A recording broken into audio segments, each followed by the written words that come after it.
William, hopefully your favorite videographer from Two Hats Publishing. I welcome you to another Two Hats special of community events. Let's look in and see what's really happening.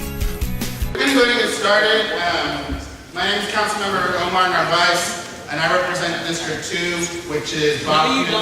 I'm 6. I was getting ready to introduce him. He's like, you're representing? I'm sorry, 6. I know everybody wants to. I know, right? But we can't have it. So I represent District 6, and which we are in District 6 right now. And I'm here with Deputy Mayor Pro Tem Adam Medrano, who actually does represent District 2, which is just literally across the street and south of us, which is the airport. We kind of really share this Bachman area. It's kind of like this. That's the district. Like from one street to the next is 1 is 2, 1 is 6, 1 is 2, 1 is 6. So thank you. We're a small group. We had a town hall yesterday in Ledbetter in West Dallas at J.C. Zaragoza Rec Center. We had probably 60-ish people attend that one. I was thinking this one would have a few more folks, but we're going to be a small, intimate group, so we'll have a good conversation on Team Curfew. Thank you for being here. We're going to start off with just a little bit of history about the curfew, and then I'll ask Chief Watson to, just kind of explain what's been going on with the curfew, or if Northwest as a whole want to talk about that stuff. I want to thank Chief Watson and all your officers for being here tonight with us. We really appreciate it. And then we also have our interim city attorney here is with us, Chris Queso. He's here with us as well. So last night we had a few legal questions that were asked that our officers really can't answer. And we had a couple of judges who were trying to answer those questions. And we thought it would be better if we had our interim city attorney here to be able to answer any legal questions or give us guidance. Questions that you all may have so we get it right. So without further ado, I'm going to turn it over to Deputy Mayor Pro Tem, and then we'll bring up Chief Watson. Yeah, no, I just want to welcome everybody. I don't know if I see anybody here from District 2, but that's okay. Wish there would have been a better turnout. I think we try to share it and get it as much as possible. But yeah, I'm interested to hear what you guys think about the team curfew. I know that I'm still kind of split on the issue. There's folks in my district that don't want it, there's folks in my district that want it. I represent even districts, and so a lot of times I represent development. And we have a lot of issues with teams hanging out late at night with development. And so I'm kind of torn on what I'm going to do. And so I just want to, that's why we're trying to listen to as many constituents as possible and see where I land on the issue. So definitely want to hear from you guys. And I guess it's time for we also have I'm sure everybody here knows, a district office here that we share for 2 and 6. So you make sure you spread the word, let everybody know that they can come here, and then have to go all the way to City Hall. It's literally next door in this building.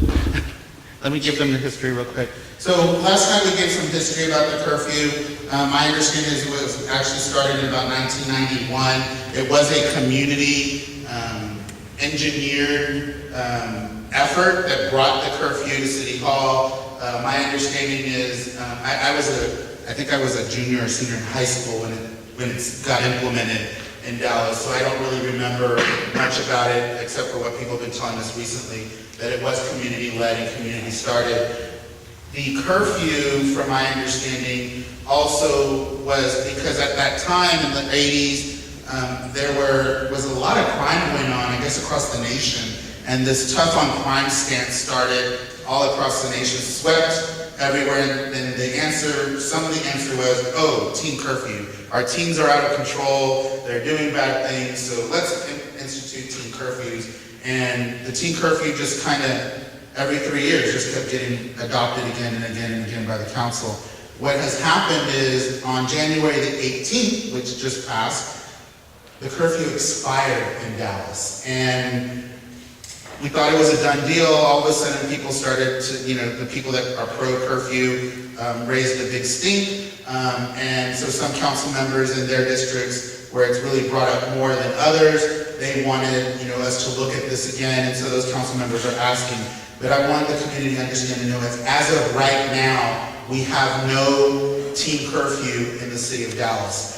Will we have another one in the future? I don't know the answer to that. And that's why I wanted to have a town hall in my district, and I was thankful that Deputy Mayor Pro Tem Medrano wanted to partner with me in this neighborhoods so that we could have another one for this northern portion.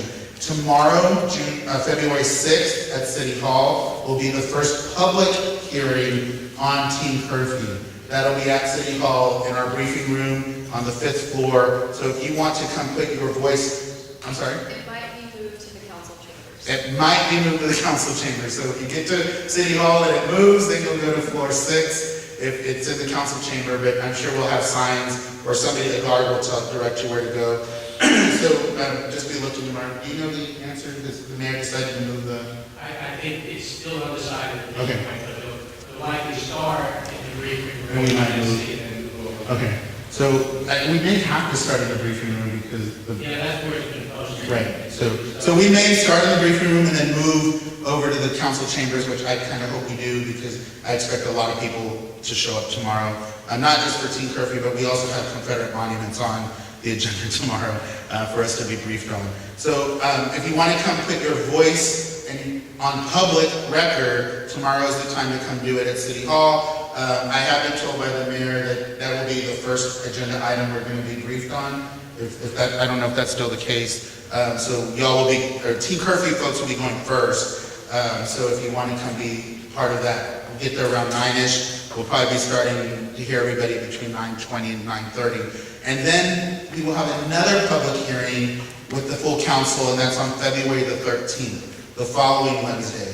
And that is an agenda meeting, and it will be our first meeting that we are holding. It's our second evening meeting, but it's our first meeting that we are taking away from City Hall. So that'll be at Park in the Woods Rec Center in Southwest Dallas. So if you choose to go to that meeting, that one you will have to go, you're not going to City Hall for that one.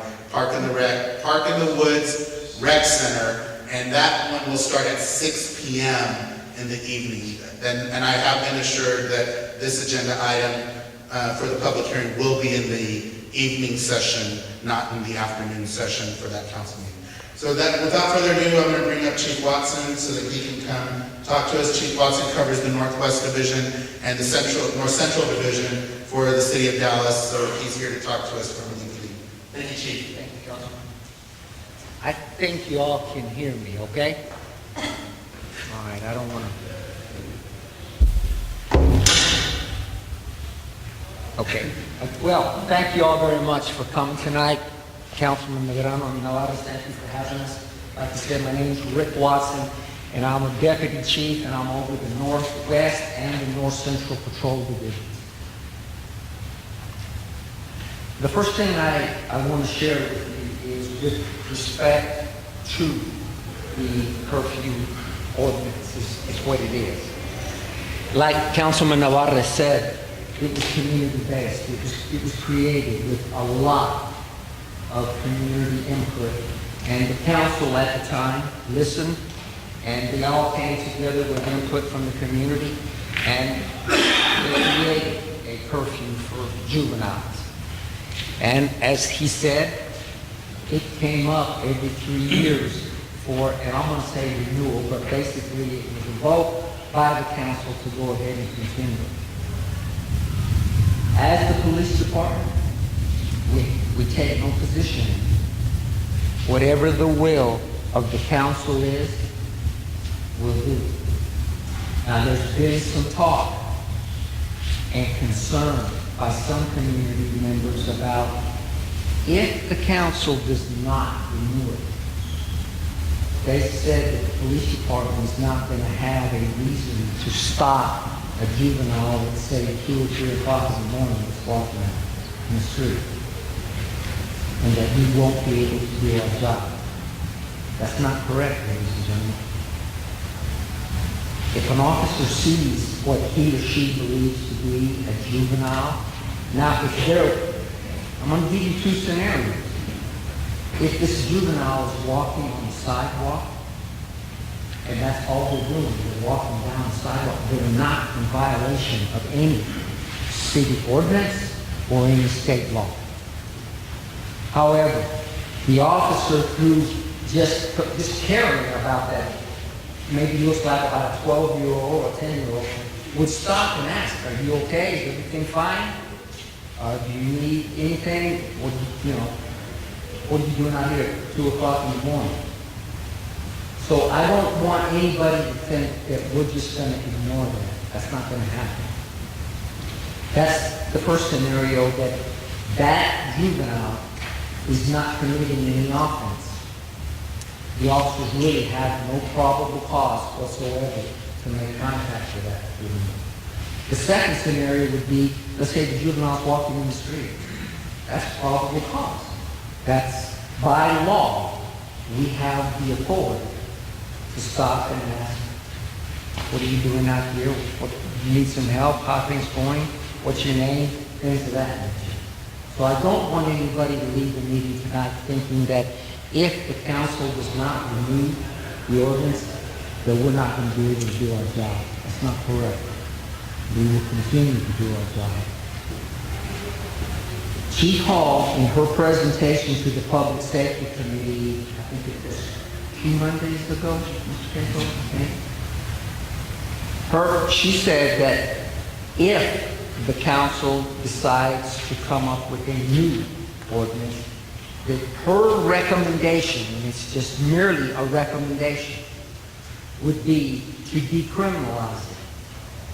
Whereas instead of receiving a Class C misdemeanor like you get for running a red light or a stop sign or something like that, we have community courts that we have now here in Dallas. And the juvenile would, basically the parents would receive a D citation and would go before a community court. It would be basically, the first offense would be strictly a warning, and then, as I said, it would be D citations that would be issued, and penalties and services assigned through a community court. And possibly the judge could issue community service to the juvenile to perform. Also, the judge could order some counseling for the juvenile as well as for the parents. Also, referrals to parenting classes if needed, and then mentoring. We would, the community courts would offer that as well. But she would like to decriminalize it, and it's just, again, it's just a recommendation. But as of right now, and it's just like both Mr. Medrano and Mr. Navarro said, they're here to solicit the community's input.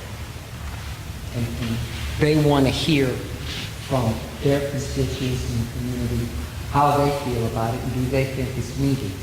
Should we renew it? Should we modify it?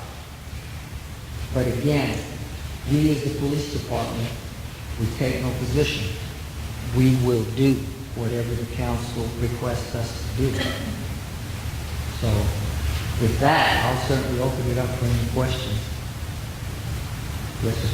Chief, have you all seen the increases in any kind of juvenile crimes over the last year or so?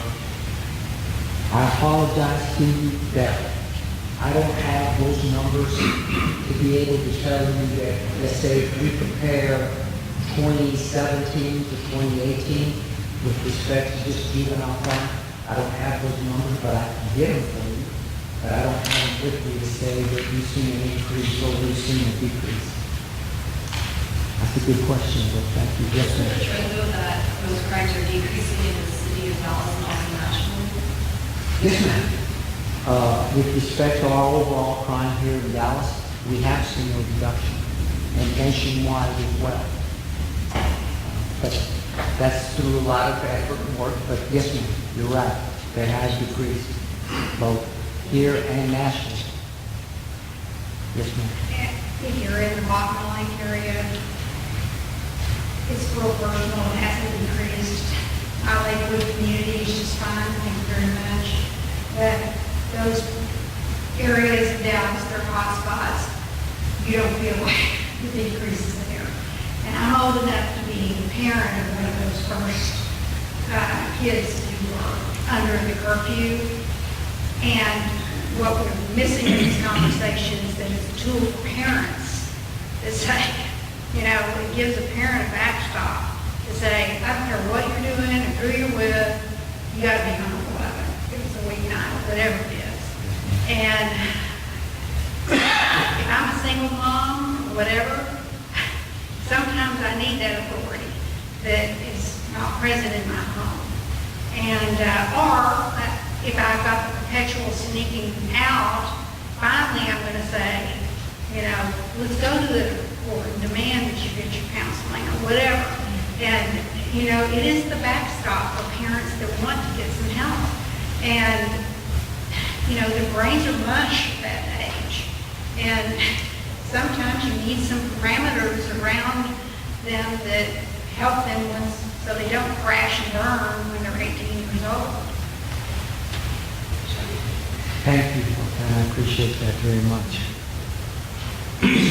I'm a lifelong resident of District 6, in the Chapel area, oldest and 5. My brother right now is 16, so he would, if the ordinance was in place, would be subject to the rules of the curfew. Do y'all have any reason why there's such a disproportionately high number of citations issued in District 6 versus all the other districts? Well, I'll be honest with you, again, with respect to saying that District 6 has more, curfew citations issued. I don't have those numbers in mind. I don't know. It's like 25% compared to every single other district. And 70% of those citations issued over the course of the ordinance have been for Latinos. Well, and out of respect to your comment, what I would have to do, which I will do, is go ahead and research that to I see. have the information here about you all. Okay. Yes, ma'am. So to research that information and to see if we capture that information by district.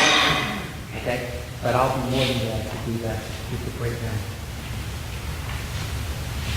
Yes, sir. I also wonder, I used to teach in the area I used to teach in the area for a couple of years, and there are students in the area who also work, and so I guess my question's around for students that might have to work after school or maybe even run errands, so maybe it's not directly working, but they're doing errands hopefully not at 2 a.m., but pretty decently late.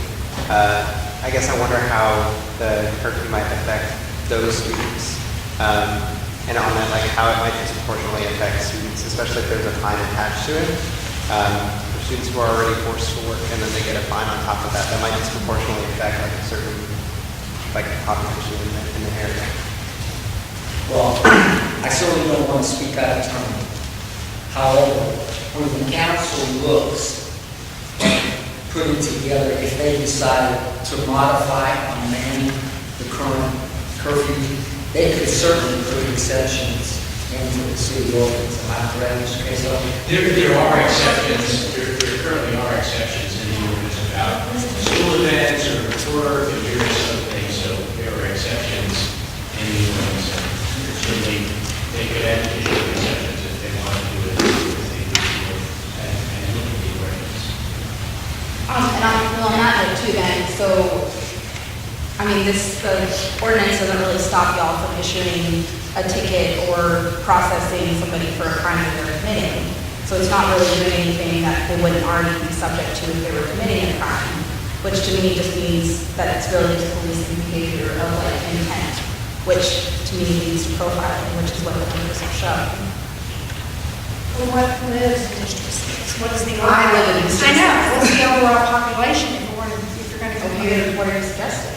Well, if you're taking District 6 and saying all of the citations were given to Latinos, what is the overall population in District 6? Latino versus Anglo versus others? Yeah, but in the context of the larger city, does that mean only Latinos break curfew? No. I guarantee you, my kid broke curfew But just like those anybody else. communities aren't being policed the way that District 6 is. No. That's a staggering 107 Well, There's something going on there. That's a statistic. My- Talking to us, don't know what it says, but it's Yeah, my fear significant. is that those kids that are out that late are going to be the victims of crime. Well, this In is, this neighborhood. yeah, this is. I wouldn't let my employees at their work in this neighborhood be here very late. I guarantee you, because they will be a victim of a crime. I have a question. Roxanne has actually commented on what my question was going to be. 20 years ago, I looked into this. San Antonio collected a statistic on juveniles as a victim of crime. At the time, Dallas did not. And the reason I got onto this was Parkland and Children's came to this community along with that lady whose husband was the Mavericks, the basketball coach, Don. Yeah, his wife was in junior league, and they together, junior league people want to have a project. They got together with Parkland and Children's based on a statistic. It wasn't juvenile victims, it was how many of the kids from this neighborhood were showing up in the hospital who had been a victim. So at the time, I was like, well, do we collect that statistic? And that's my question is, do we? Because if we do, I think that's a significant thing to know going into policy decisions. Well, how do we stand as in Dallas as juveniles as victims of crime? Because that's the ultimate, is it juvenile, we're talking, in terms of talking, if we're afraid of being victims, not as perpetrators, right? So, They don't know we're we don't know, 26. right? I mean, are you right or not? So is there a statistic? Dallas collect a statistic called juveniles as victims of crime. Because if you do, and if we don't, I think we should, especially if we're talking about this kind of thing. Mr. Queso, we're talking about creating a new offense at this point, right?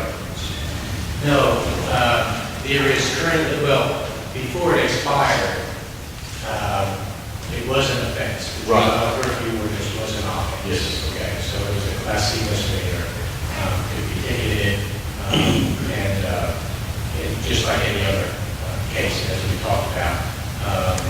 As the chief talked about, the city or the chief is looking at, we call it decriminalizing it, and he talked about community courts, but it's still criminal because you would have to plead no contest or guilty, and then you go to the community courts, and that's under the city attorney's office. We have various community courts. They do community service, mentoring, and various other things, and they complete that, and the case is dismissed. So that's the ordinance that we had, and that's what the council was looking at in terms of do we do some variation. Now, I think yesterday there was a discussion about is it criminal or is it not. The state law says if you're going to adopt a curfew ordinance, you have to have it approved every 3 years. It's kind of just that's what it says, and so that's what we talked about is that you have to have public hearings every 3 years to decide whether or not you're going to continue it, change it, modify it. And so January 18th was the 30-year anniversary. We hadn't had the public hearings, so it expired. And so now these public hearings are what's happening tomorrow and next week for the council to determine are they going to reinstitute it. And so that's so one of the issues they're looking at, do we modify it in some way? Do the tickets go to community court as opposed to municipal court? And that's what the council will be looking at and getting input from the public in terms of if they're going to do it. But at this point, if juvenile is out at 11:15, it is not an offense. Today? Yes. Correct. But we will then create, even though, forget the past, because we're talking about today going forward. Right now, we're in a situation where kids can be out without having well, I guess it is criminal, isn't it? Even if it's a community, let's call it just an offense. Right. We're talking about creating that situation that doesn't exist now if it's approved, right? The council will look at various options, I'm assuming, right? One issue is do we go to community courts? That's one option. Another option is do they look at some other mechanism for addressing the issue if they didn't want it to be criminal, if they wanted to use some other avenue. Non-offense avenue? A non-criminal avenue. But still an offense. Offense has sort of a legal term, right? If it's an offense, it's criminal, right? And so one of the things, the council may look at is some other, methodology to address the situation. Chief said, there's warnings on the first time. There's a variety of things that the council can explore, and that's why the public hearings, they're going to get input, to determine, what they're going to do moving forward. So, I just want to have my input point. You can. This is for you all. So this is where I want to be We're heard. hearing you guys. Is I have a personal problem with teenagers being pulled into this system, be it a criminal offense or because they're just out and existing. And because there may be some teenagers somewhere that do some bad stuff, you can go right down here in this parking lot on any weekend night and find that. But without knowing, this is the most important thing, without knowing why we have this discrepancy in District 6 versus all the others, something there.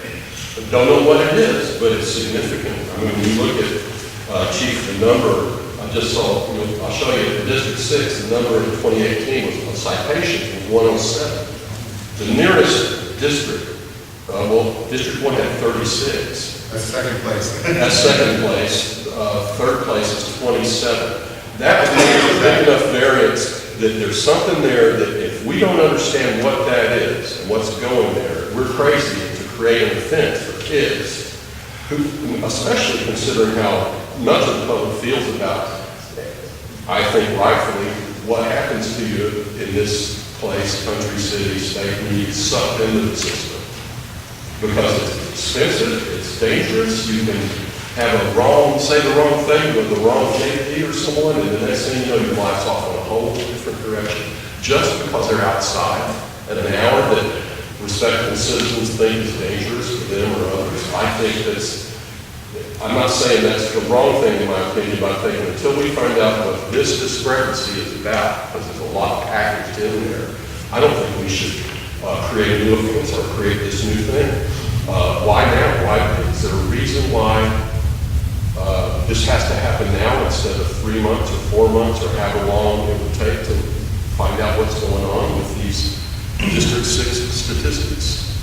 So what I can answer to you on that is that when we had our council meeting, I guess it was last Wednesday, right?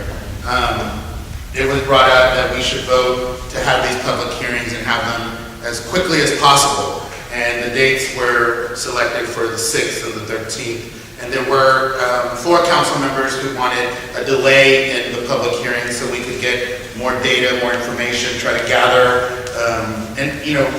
We need to know stuff because this policy, this curfew was instituted in 1991, and fast forward to 2019, we're in a different world.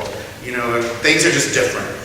Regardless of what anybody believes we should have one or not have one, because things are looked at differently. And in my opinion, it's a bit antiquated, and we should be looking at how can we either better this or not have it, or what do we do. And so that's why I wanted to have these town halls. They're kind of one here from residents, and then also see if there's any solutions. So what I can tell you is that unfortunately the vote to delay and do these and these public hearings later in the year, meaning I think it was April and May were the suggested dates. To have one in April and one public hearing in May were voted down by the council, and then this is what we got, the 6th and 13th. The council approved the 6th and 13th, and we did. So what I can tell you is that the cities of Austin and Waco have recently, in the last year, they repealed their teen curfew. They didn't just wait for it to expire, they just repealed them. And the data we have from those 2 cities is that teen crime has not increased in any way, shape, or form, and teen victimization has not increased any way, shape, or form by not having a curfew. So that's the first thing. The next thing the big question I have is if we reinstitute the teen curfew and go from Class C citations to these, what we as a city call V citations, the big question was, and I think the city attorney can hopefully answer for us publicly. I know you sent us a written document, but I want the citizens to hear, is my big question was, if we're decriminalizing, and that's the consensus on the council is, we don't want to see our kids being hauled off to court and making single moms who maybe are working 2 and 3 jobs, and now you have a $500 fine, you miss court, it turns into before you know it, you owe $1,200, $1,500, and nobody wants that, So the question was, if we have these citations and they're issued, and this juvenile still has to appear in community court, let's say we change it to that, community court, because of the state statute, it says that an offense to the teen curfew would be a Class C misdemeanor. Well, the state statute doesn't say that. The state statute says if you're going to adopt the teen curfew, you have to have these public hearings every 2 years. Correct. What the city has chosen to do is to do it as a criminal offense, right, before it expires. And so that's the route that the city chose, was to do it. So at the end of it, you sent us the email, and at the end of it, it was highlighted. It says that, I'm sorry, we got this from somebody else, the statute, and what was highlighted was the section that says, if a violation of this statute is a Class C misdemeanor. A violation of the ordinance. Of the ordinance is a Class C misdemeanor. Correct. So if we issue a V citation, then my question is, what happens to that juvenile when they have to go before the community court judge? What are they pleading? Well, The V citation, they have to plead what and to what? If the council were to Adopt adopt it with a V citation. with a V citation as opposed to a citation to municipal court.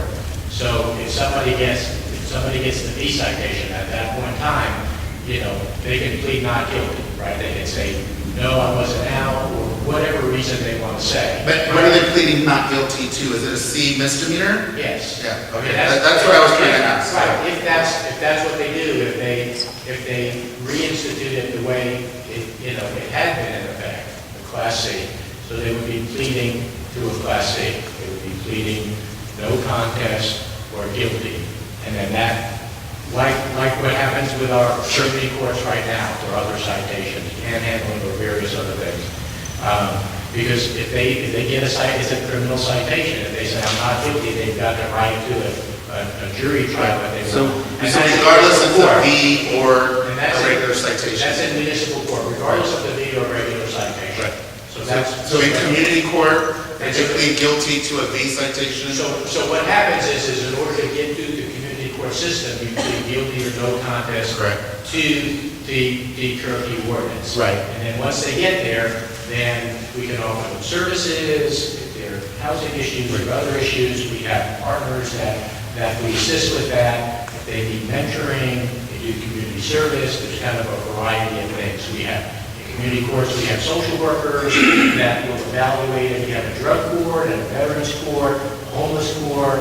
We have a variety of courts in community courts that we, assist a variety of people. And so what happens if the juvenile chooses not to fulfill their sentence? I'm just calling it a sentence. Right. No, Then what happens at Right, that point? if they, just like now, if somebody pleads. I was told I have to go to class, anger management class, and I have to do 10 hours of community service, and I choose not to do either, or I don't complete one or the other. What happens to me at that point? Well, at that point in time, we would encourage you to come back. Sure. And to do it. We want to find out what's the issue, or are you ill, or are you unable, or is there a reason why, that you can't do it. So we try and work with that person. But if somebody pleads not guilty and this refuses to do it, then we turn it back over to municipal court, and they'll send a notice, just like if I get a ticket, a traffic ticket that I ignore, then they ask me to come back or pay it. So a V citation could technically, eventually, end up still criminalizing Right. you. Okay. That's what I was trying to ask. I think I had Christian first, then I got you, and then I got Anna. So just want to go in proper order. So Thank you, Sarah. if we're talking alternatives as far as like a community court and there being resources that people could be plugged into, what are the hours currently, like the capacity of these community courts? Would they have to be expanded hours, would they be evening hours, if they're daytime hours, if they're not hiring like a team being out during the time when people are No, we wouldn't have it during that time. We have a nighttime court that we have, that this could be plugged into. We could look at it, right? I mean, we've grown our community courts, with various programs and volumes, so you can see, if we could create another one within an existing one, I not be update time, we have different parts of the city. So we But that would be cost contingent also, right? Yeah, I mean, right now, right now, we likely have the capacity to do it with our current staff, to go through it. But again, like everything else, if it increases a lot, and we have to add people, then that's a big cost component to that. I'm sorry, I was reviewing these materials really recently. DPD and community court are proposing that they have a special team that can knock it for just curfew. So that way folks who did have curfew violations can come in at night and not in school or whatever, and we have the parent and the family who perhaps if they're working a 9-to-5 job, which not everyone has that job stability, that they would be able to come to this law. So the change you all just had in reference to the class misdemeanors and all that, that's if you keep it criminal. But if you don't, if you decide not to criminalize it, then what is the process? We'd have to look at that process to see what the council would want to do. All right, so forgive me, but for now, when an officer gives a citation, that's like making an arrest, so juveniles under arrest, right? Well, they get a ticket, I mean, Okay. So what I'm interested in knowing is when a juvenile breaks curfew and they come in contact with law enforcement, are they technically placed under arrest? So that's why they have to plead guilty.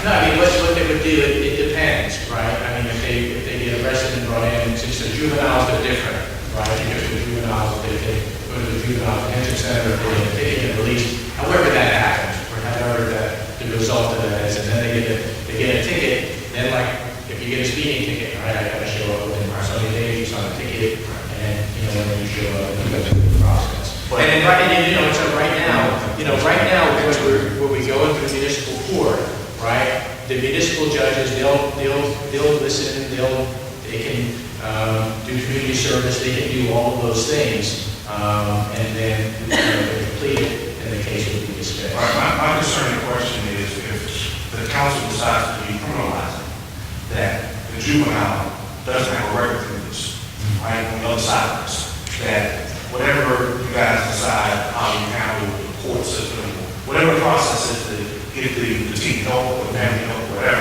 that if it's decriminalized, that on the other end, it's still not an arrest. At the end of the day, that's still hurting the juvenile, the 16-year-old, 5, 6, 10 years down the road, they have an arrest record. So that's. Well, it's been a while since I looked at it, juveniles are treated different than adults. Yeah, Right? but the arrest is an arrest. I know, but but it's been a while since I've looked at it, but, a juvenile arrest is different than if I got arrested, right? It gets in the system. Maybe not to the employer. No. I'm just saying, I'm talking about what people get to see, when a juvenile gets. So what you're saying is through this process, that there's a possibility that juvenile record, at least curfew arrest, or whatever, could be seen in the future. Like I said, it's been a while since I looked at it, juvenile, they're treated differently, right? They're treated differently than adults. Yeah, I understand that. And so again, and I'll let the chief answer it. I was gonna say, that might be a better question for Chief to In answer. terms of mostly if it's just a ticket, I think first there's a warning, and then, the next time there's a ticket, because a lot of it is just educational. People don't know, actually, they don't know about the curfew. Just like everything, they don't know about a building code, they don't know about something else. So, okay, this is an education. Hey, okay, thanks, I didn't know it. All right, I'll abide by it. And so, again, there's a variety of things. And Chief, I don't know if you wanted to answer that first, and then Joe has the next question. With respect to, and Mr. Queso touched on it, juveniles in the state of Texas are covered under the family code, which is completely different.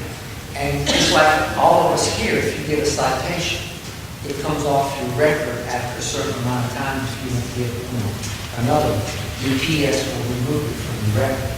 But I'm not familiar enough, not to say the family code says this. If a juvenile is issued or is convicted, as it's called, okay, of a Class C truancy ticket, it comes off in a year or two. I don't know what happened, so I couldn't. And those are the kind of questions that, while council is debating on where the hurricane should go, especially if it's inside the organization. Those are kind of the questions that need to be clarified, so. Thanks, Bill. That's good call out, so thank you. We got Joe, and then Kevin is right after Joe. City Attorney, so clarify something for me.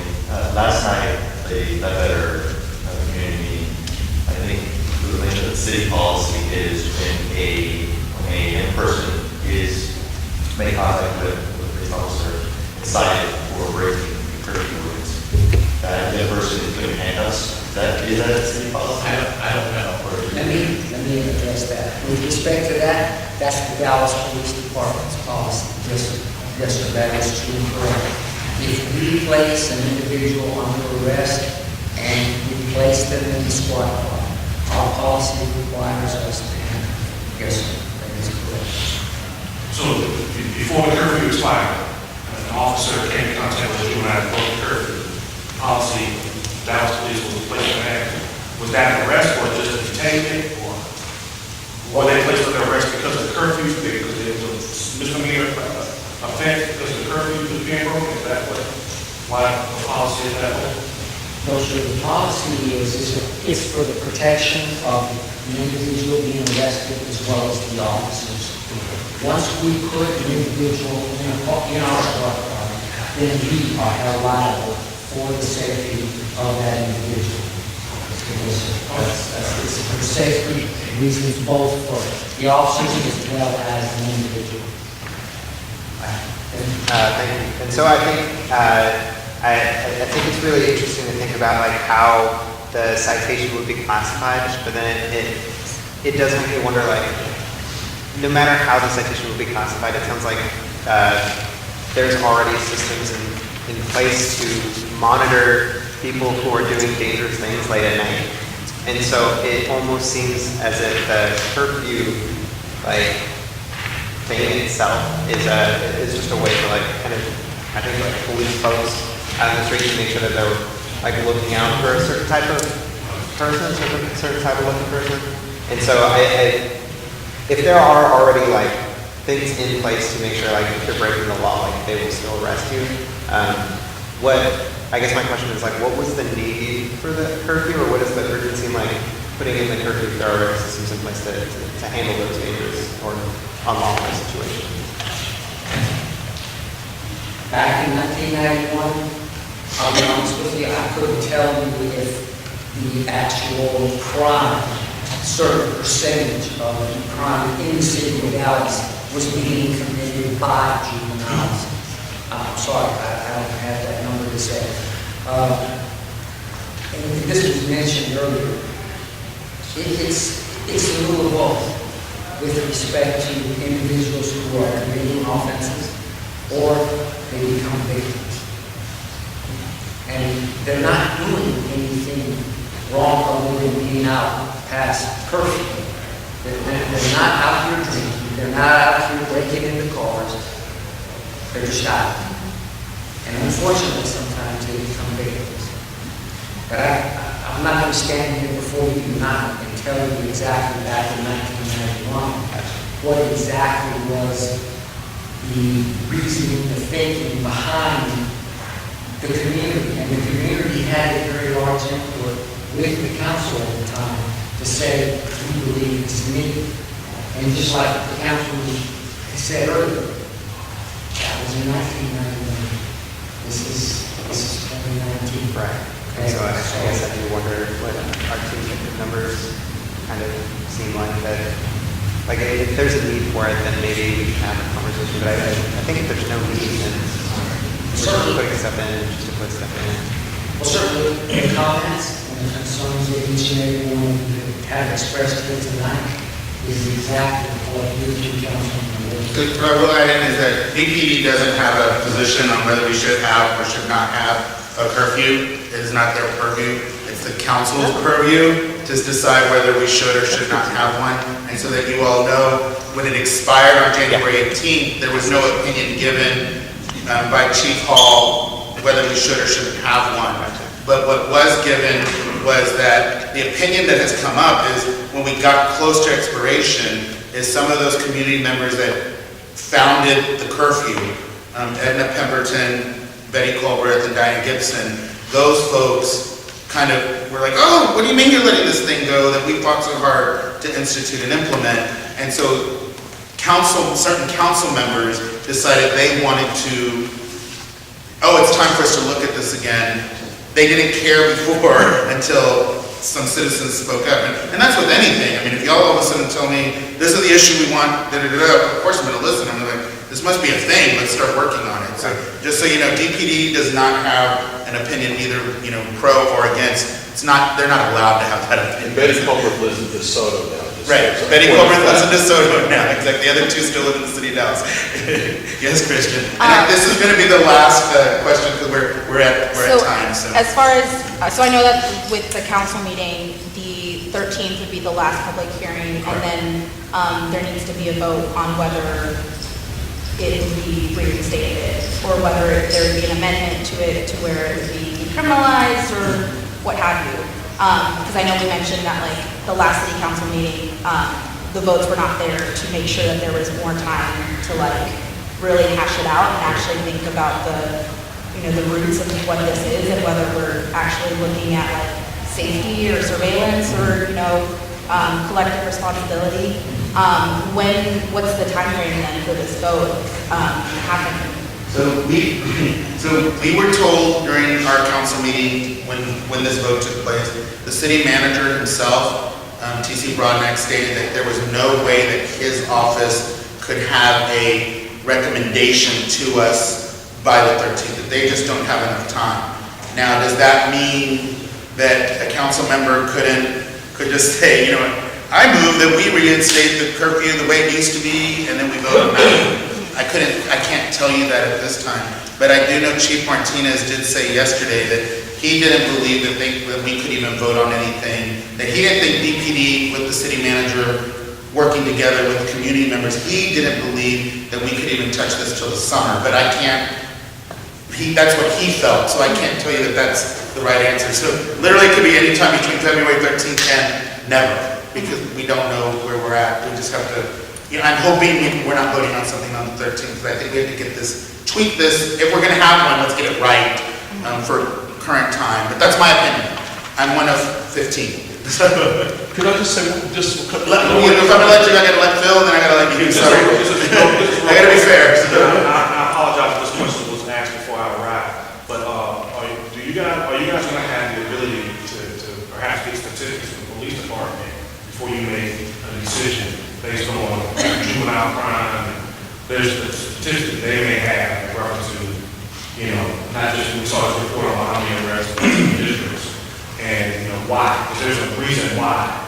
So the answer is we have been asking, and I'm not on the public safety committee, but when I did ask, this is public record. When I asked Chief Hall didn't have data or statistics to give to me. So we're trying to get this information because some of it's just not the way DPD keeps information. So it's hard for us. If I ask for information one way, they can go on their computers and try to pull it, but it doesn't exist because that's not the way they keep the data. So I have to figure out how to ask for it in a correct way so I can get what I need. Now, is DPD keeping certain records? There are certain things that we just never asked for as a council in the past. So if we don't ask for it in a policy, in an ordinance, that's not their fault because you can't keep data that we didn't ask for. So I can tell you that if we get a teen curfew, one of the things I will be asking for is data that would say, what if there were 4,000 approaches by officers with youth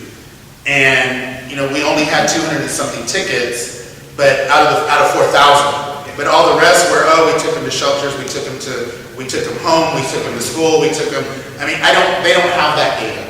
And that's data that I would like to know because, if it's, only 95% of the time we actually do help youth in a non-criminalizing way, then that's actually, it's nice, but then what about the 5%? I need to know why we decided we needed to cite them, what are the reasons for that? But that data doesn't exist. So again, we ask different questions as different council members get elected and are on the council. Tim, you're gonna have the last one. You need one more Hannah. Okay, I'm gonna give Hannah, it's Tim and then Hannah, and then I promise we're done. Okay, then I did not know about this handcuff thing, and it's a citation, right? Do we handcuff adults for when we give them a citation? I mean, handcuffing a juvenile, I have a huge problem with that. If that alone makes me, as my input point, say, this has got to be looked at, and I can't emphasize enough. We don't collect these statistics now on juveniles and victims of crime. We've got to start doing it immediately. That's the only metric we're going to have. Let's say with this thing that we don't reinstitute it. If we start now collecting that statistic, we'll have something to know about does it work or it doesn't work. If we don't do that, we don't collect that statistic, we're missing a big mistake. And if we don't look into these numbers in District 6, I look back, it's not historically quite the case as it was last year with this huge variation. It's always kind of been there. But this handcuff thing, this is rushing into this renewal, which is the creation at this point of an offense, or I just say, please vote to delay it and look into it further, at least for a few months.